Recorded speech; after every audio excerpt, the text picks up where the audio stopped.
Hello everyone, it's Teacher Kaye.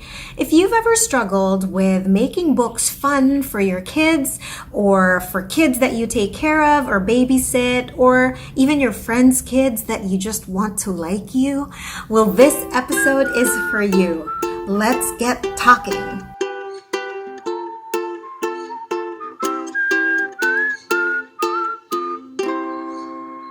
Hey everyone! So today I'm partnering with my best friend, but I'll let her introduce herself to you later. If you're new here, I'm Kay and I'm a certified speech language pathologist. So to the viewers of Teacher Kaye Talks, my name is Monique and I'm a certified early childhood educator here in Vancouver, Canada. I have my master's in counseling psychology, and when we were still living in the Philippines, I was working as a preschool supervisor and teacher. In my channel, Monique's Home, you will see parenting tips, child guidance strategies, homeschooling techniques, how to teach young children, and the occasional cake tutorial. So to make this go a lot smoother, we will break it into 3 parts: pre-reading, during reading, and after reading. Yay! First stage is the pre-reading stage. There's so many questions we can ask, so many prompts that we can say even before we read the actual story. Well, the important thing to remember with this stage is that our goal really is to motivate them to invest themselves in the story, to put themselves in the shoes of the character, for them to listen and not only hear the words that we say so they find out what happens in the story later on. We want them to be involved. We want them to make a connection to the book. And we do this by asking age-appropriate questions. For much younger children, we want them to use their observation skills and really just describe the things that they see in the cover. For example, in this book, Roosters Off to See the World, we can ask toddlers or 3-year-olds to identify the animal, to name the colors that they see. And for much older children, you would want now to create a connection between the book and the children by maybe asking them if they've ever seen a rooster before. And we also want to motivate them to stick to the story and to listen all the way to the end by maybe asking them to predict what will happen in the story later on.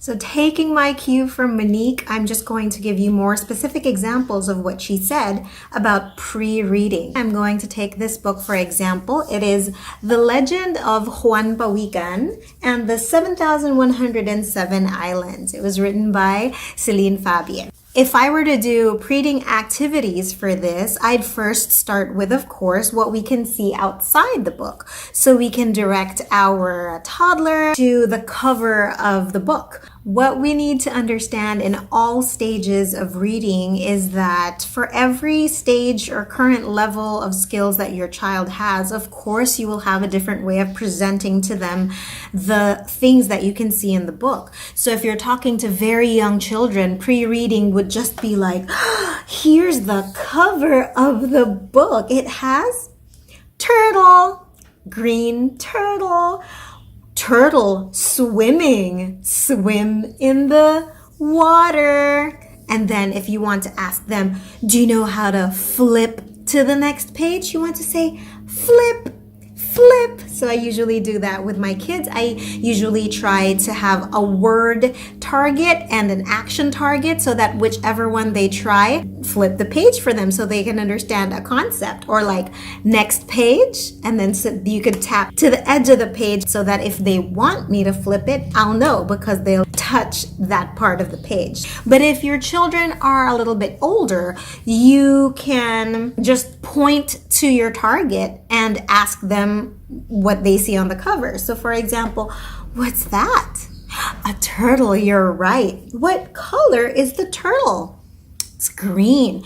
For older children, you can even go up to things that are not literally on this picture. To make inferences is to suppose things that are not literally, not specifically shown in a particular image or visual scene. So for example, a type of inferencing question I could ask is, there's a turtle and there's an octopus there, and they're somewhere blue. And there's a school of fish. Where could they be? Where is this story set? Or What do you think is going to happen to the turtle? So those are some types of pre-reading inferencing questions that you can ask. Yay! Next stage is during reading, or when we actually go through the text in the story. Now, while reading in itself is already such a rich learning activity, it, like any other activity that we do with children, can be enriched all the more with the things that we say and the kinds of conversations that we have by being very intentional with our interaction with them. What we want to keep in mind here is, again, to be age appropriate. With much younger children, we stick to their observations. We stick to more literal questions.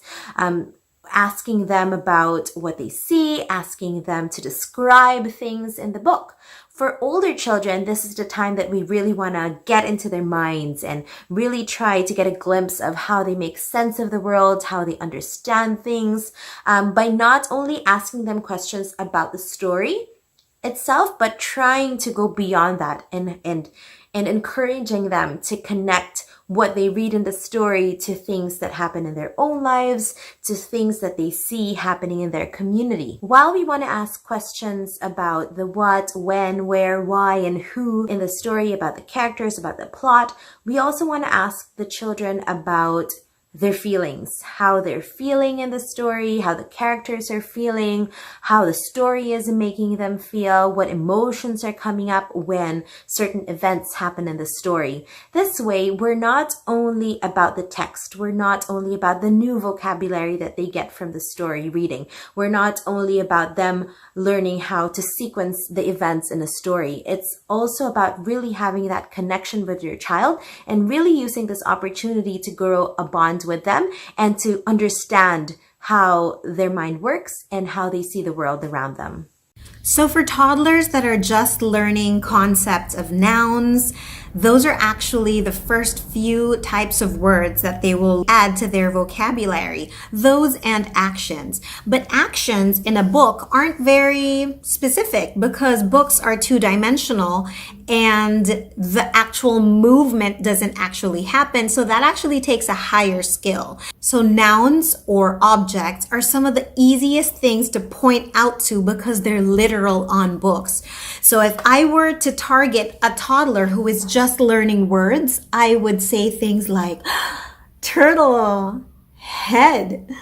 There's also turtle, turtle, turtle, fish. So many fish. You have fish, fish, fish, fish, fish, fish, fish, fish, fish, fish. And you notice that I'm making my voice smaller when I say fish for the smaller ones, just because playing with sounds helps form different kinds of ideas already and thoughts of, oh, her voice is getting smaller. Maybe it's because the fish is also smaller. Aha. If you want, let's say, to just teach about turtle, every page on this book has turtle. So you can say, turtle, turtle, turtle.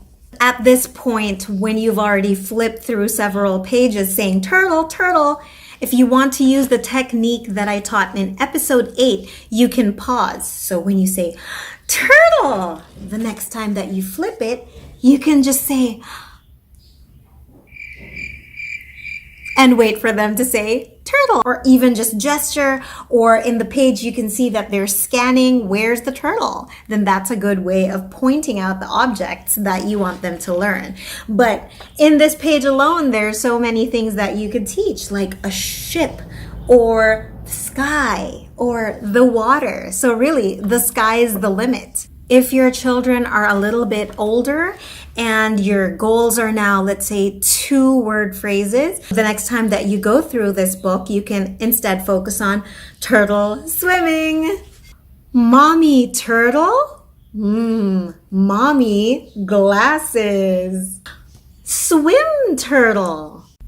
Another cool tip is when you point out the action that the character is doing, like, ooh, swimming, swimming, let's do it.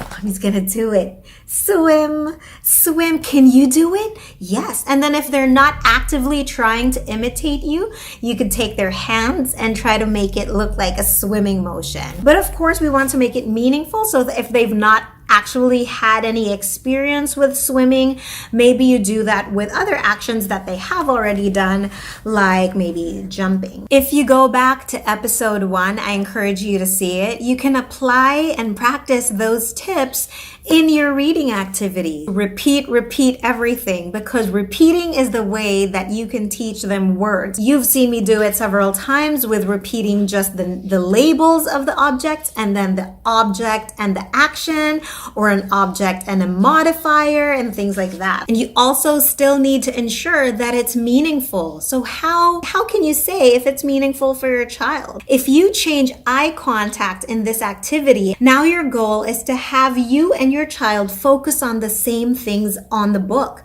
And that way, if you are looking, okay, my child right now is actually not looking at the turtle, but it seems he's looking at the grass.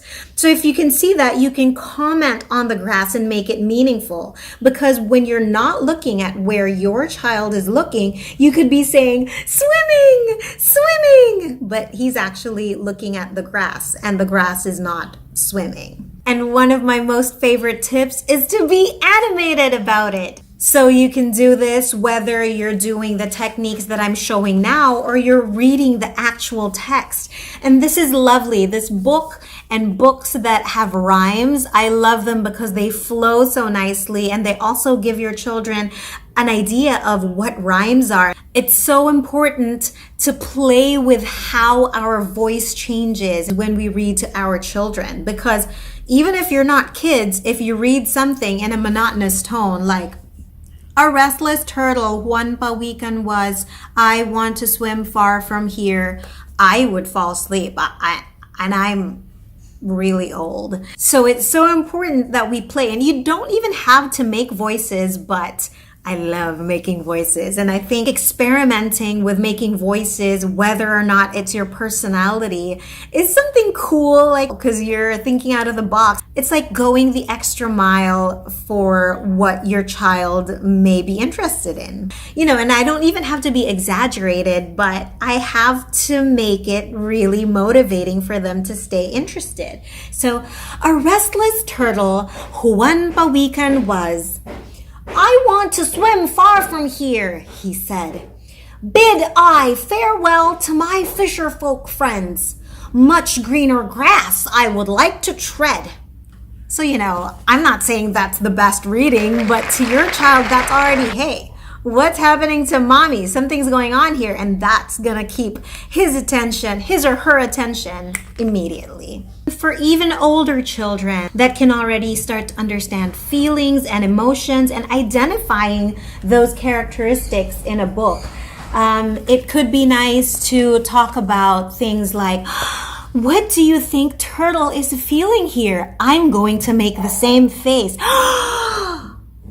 And so if he doesn't understand what this means, if your child doesn't understand that face the turtle is making, if you make it with sounds, then there's a bigger possibility that your child has encountered that in your life.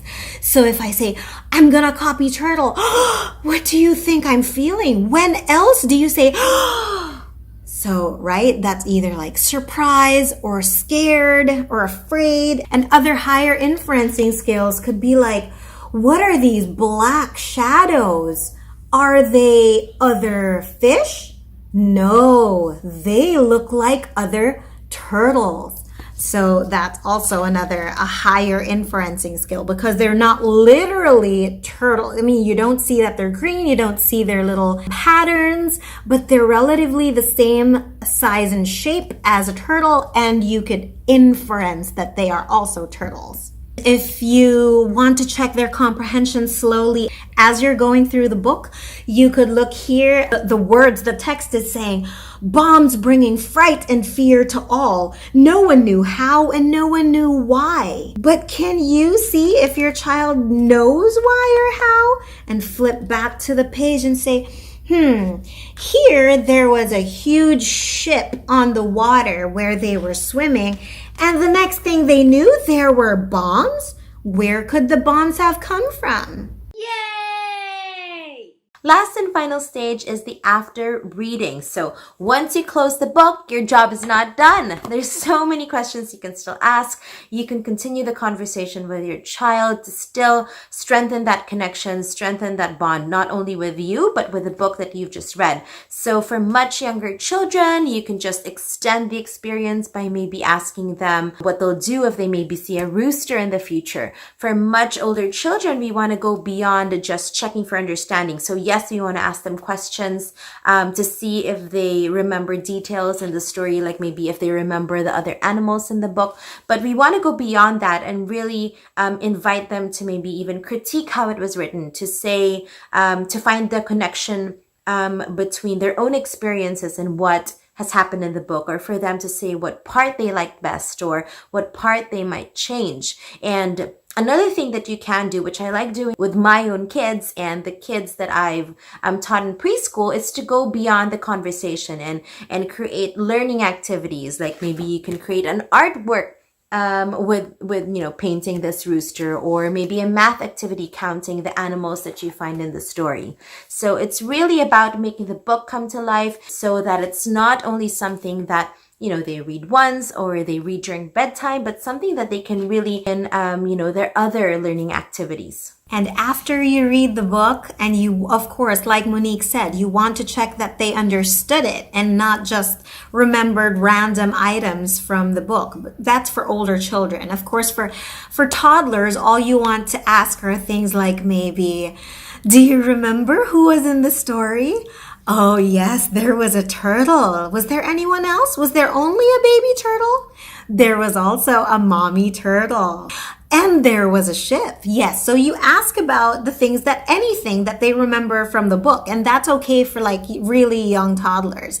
But as they get older, you could ask things like, what happened to the turtle? Oh, he went away from home. If they're even much, much older, you can talk about, how do you think he felt? How did the turtle feel when there were bombs? And then if they're even older, they have even more skills now. You can ask them questions like, so what does that remind you of? How do you think that's important to you right now? What do you think we can do to stop things from happening like that? Now, those questions can be accompanied by post-reading activities that you can prepare for. For example, when you're asking about the characters and they say things like, yeah, there was a turtle.